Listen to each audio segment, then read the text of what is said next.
என் அன்பு குழந்தையே, இந்த பதிவை முழுமையாக கேட்கும் தருணம் உன்னுடைய மனதிற்கு அமைதி கிடைக்கும். குழந்தையே, ஏதோ ஒரு காரணத்திற்காகத்தான் இந்த பதிவு உன்னுடைய கண்களில் பட்டிருக்கின்றது. அதனை உணர்ந்து முழுமையாக கேள் என் தங்கமே. உலகை ஆளும் தந்தையின் வாக்கு இந்த பதிவின் மூலமாக உன்னை வந்தடைகின்றது என்பதை நீ முழுமையாக நம்பு. என் மீது முழுமையான நம்பிக்கை வைத்திருக்கும் நீ என்னுடைய வார்த்தைகளின் மீதும் முழுமையான நம்பிக்கையை வை. என் குழந்தையே, இதன் பிறகு இழப்பதற்கும் பெறுவதற்கும் எதுவும் இல்லை என்கின்ற மனநிலையில் இருந்து கொண்டிருக்கும் நீ இன்றே இறந்தாலும் பரவாயில்லை என்கின்ற எண்ணம் உன்னுடைய மனதில் எழுகின்றது. பிள்ளையே, எத்தகைய சூழ்நிலையிலும் எத்தகைய சோதனைகள் வந்தாலும் அதனை எதிர்த்து நின்று போராடி வெற்றி பெற வேண்டுமே தவிர பிரச்சனையை பார்த்து பயப்படக்கூடாது.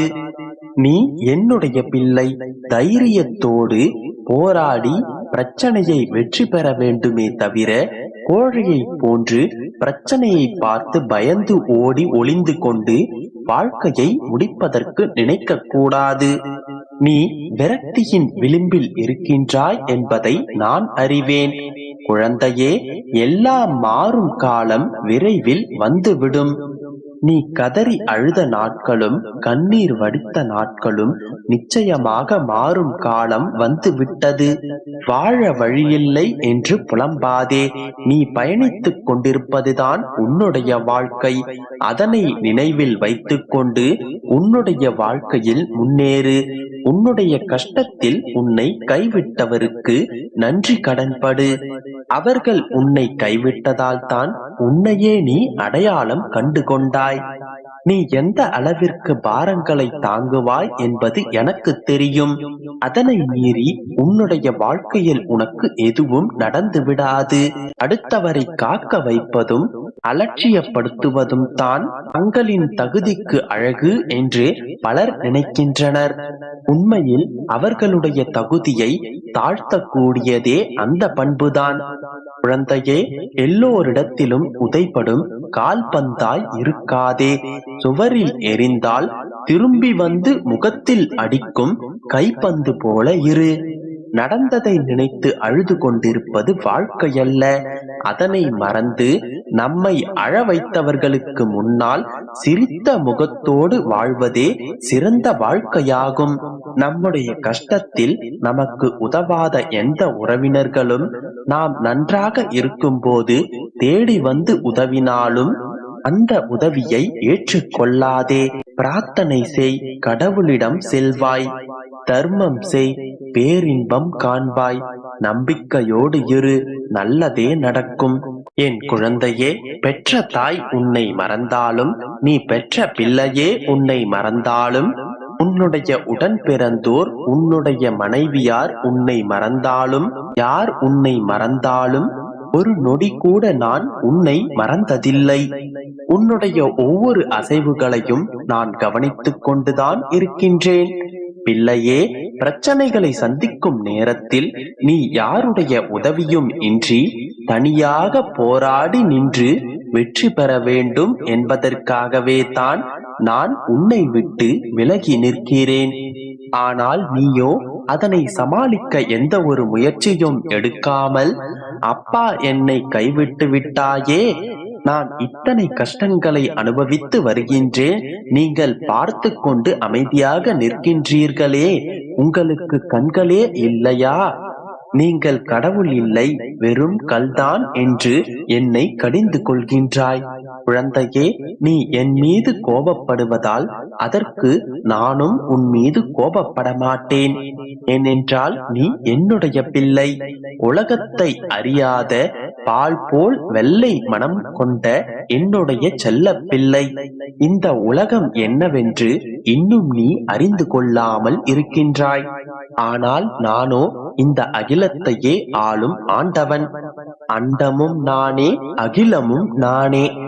உனக்கு எந்த நேரத்தில் எதை கொடுக்க வேண்டும், எதை கொடுத்தால் உன்னுடைய வாழ்க்கைக்கு நல்லது, எதை கொடுத்தால் உனக்கு கெட்டது என்பது எனக்கு தெரியும். இன்று உனக்கு எது கிடைக்கவில்லையோ அது கிடைக்காததற்கு நிச்சயம் ஒரு நாள் என்னிடம் நீ நன்றி கூறுவாய். உன்னுடைய வாழ்க்கையில் நடக்கும் எல்லாவற்றிற்கும் ஒரு காரணம் காரியம் உண்டு என் குழந்தையே. மனிதன் ஆசைப்படுவதும் கேட்பதும் எல்லாம் கிடைத்து விட்டால் பிறகு எனக்கென்ன வேலை, எல்லாமே எல்லோருக்கும் கிடைக்க வேண்டும் என்று நினைப்பது தவறு. அவரவரின் தேவை அறிந்து அனைத்தையும் பூர்த்தி செய்வதற்காகத்தான் நான் இருக்கின்றேன். உனக்கான காலம் கனிந்து விட்டது என் பிள்ளையே. நீ என்னிடத்தில் வைத்த வேண்டுதல்கள் நிறைவேறப் போகின்றது. நீ என்னிடத்தில் வைத்த வேண்டுதல்களில் எது உனக்கு நல்லதோ அது நிச்சயம் உனக்கு நிறைவேறும். உன்னுடைய அப்பாவை நீ நம்புகிறாய் அல்லவா? கவலையை மறந்து சந்தோஷமாக இரு. அனைத்தையும் நான் பார்த்துக் கொள்கிறேன். இன்னும் நீ என்னை நம்பாமல் என்னை ஒரு விக்கிரகமாக நினைத்தால் நான் என்ன செய்வது சொல்? என் மீதும் என்னுடைய வார்த்தைகளின் மீதும் முழு நம்பிக்கை வை. நிச்சயமாக உன்னுடைய வேண்டுதல்கள் யாவும் நிறைவேறும். என் அன்பு குழந்தையே, இப்பொழுது உன்னுடைய பிரச்சனை உன்னை சுற்றி யாரும் இல்லை, தனிமையாக இருக்கிறாய் என்பது அல்ல மகளே. உன் மனம் தனிமையை தேட காரணம் யாரும் இல்லை என்ற காரணத்தால் அல்ல. உன்னை சுற்றி இருப்பவர்கள் உன்னை புரிந்து கொள்ளவில்லை என்ற காரணத்தால் தான். அதனால்தான் யாருமே வேண்டாம் என்று தனிமையை தேடி சென்று கொண்டிருக்கின்றாய். உன்னை புரிந்து கொள்ளாதவர்கள் மத்தியில்தான் இப்போது நீ வாழ்ந்து கொண்டும் இருக்கிறாய். இவை அனைத்தும் உனக்கான சோதனைகள் என்று நீ நினைத்து கொண்டிருக்கின்றாய். ஆனால் ஒருவரின் சின்ன சின்ன மாற்றங்கள் கசப்புகளை தந்தாலும் அவர்களை புரிந்து கொள்ள ஒரு வாய்ப்பினை தருகின்றதல்லவா? ஒவ்வொரு முறை முகத்திரைகள் கிழியும் போதும் போலியான முகங்களை தெரிந்து கொள்கின்றாய் அல்லவா? எனவே உனக்கு நடக்கும் எல்லாமே புரிந்து கொள்வதற்கான வாய்ப்புதான். உன்னை சுற்றி இருப்பவர்கள் உன்னை புரிந்து கொள்ளவில்லை என்று புலம்புவதை விட உன்னை சுற்றி என்ன நடக்கின்றது, யார் என்ன செய்கிறார்கள் என்பதை நீ புரிந்து கொள். அப்பொழுதுதான் சிக்கல்களை சமாளிக்க போதிய பலம் கிடைக்கும். சிக்கல்களை சமாளிக்க போதிய பலமில்லாத மனநிலையே கவலை என்கின்றோம். நீ புரிந்து கொண்டு நடந்து கொண்டால் கவலை என்பது ஆட்கொண்டு விடாது. உன்னுடைய மிகப்பெரிய பலவீனம் எதுவென்று தெரியுமா? நீ உபயோகிக்கும் வார்த்தைகள் தான். நீ கோபப்படும் போது அதிகமான வார்த்தைகளை வீசி விடுகின்றாய். நாம் பேசும் வார்த்தைகள் ஏணியை போன்றது. அதை பயன்படுத்துவதை பொறுத்து ஏற்றியும் விடும், இறக்கியும் விடும். அதனால் வார்த்தைகளை உபயோகிக்கும் போது கவனமாக இருக்க வேண்டும். ஒரு தந்தையாக நான் உரைக்கும் அறிவுரை, நீ அதிகமாக பேசுவதை குறைத்துக் கொள்ள வேண்டும். சற்று மௌனமாகவும் இருக்க பழகிக்கொள். அளவோடு சரியாக பேசினால் பல பிரச்சனைகள் தீர்ந்துவிடும். ஆனால் மௌனமாகவே பெரும்பாலும் இருந்து கொண்டால் பல பிரச்சனைகள் வராமலே போய்விடும். நீ கோபப்படாமல் சற்று மௌனமாக இரு. பிறர் உன்னை புரிந்து கொள்ளாமல் விட்டாலும் சரி, தவறாக புரிந்து கொண்டாலும் சரி, எதை பற்றியும் கவலைப்படாதே. யாருக்கும் உன்னை நீ நிரூபிக்க வேண்டிய அவசியமில்லை. விதண்டாவாதம் வேண்டாம் செல்லமே. காலம் எல்லாவற்றிற்கும் ஒரு முடிவை தரும். உண்மைகள் இன்று மௌனமாக இருக்கலாம், ஆனால் ஒரு நாளும் புதைந்து போய்விடாது.